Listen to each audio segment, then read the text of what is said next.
ছোট্ট বিরতির পর আমি তাপসী স্বাগত জানাই সংবাদ এখনে। চলে যাব পরের সংবাদে। এখন রবীন্দ্র ভারতী মিউজিক্যাল ডিপার্টমেন্টের উদ্যোগে রবীন্দ্রনাথ ঠাকুরের নোবেল জয়ের শতবর্ষ পালনের উদ্দেশ্যে creating and technique music patterns নিয়ে এক সেমিনার অনুষ্ঠিত হতে চলেছে। এই সম্বন্ধে এক সাংবাদিক সম্মেলন অনুষ্ঠিত হয়ে গেল কলকাতার প্রেস ক্লাবে। এই সেমিনারে প্রায় ৮০ জনের মতো বিখ্যাত সঙ্গীত শিল্পী তাদের নিজেদের অনুষ্ঠান উপস্থাপনা করবেন এবং এই অনুষ্ঠানে বেশ কিছু বিখ্যাত বিদেশি সঙ্গীত শিল্পী তাদের অনুষ্ঠান উপস্থাপনা করতে পারবেন। মিউজিক নিয়ে এই ধরনের এক বৃহৎ কর্মশালা দেশে এই প্রথম বলে মনে করেন সংস্থার উদ্যোক্তারা।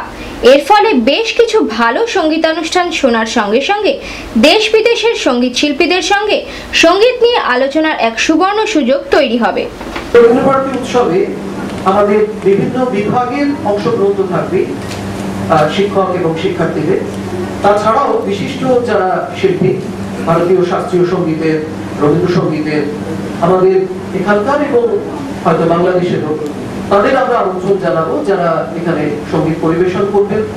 আমার জানাশোনা বহু প্রফেসর তারা ওখান থেকে আসছেন, তাদের লেকচার দেবেন এবং it will be really very interesting.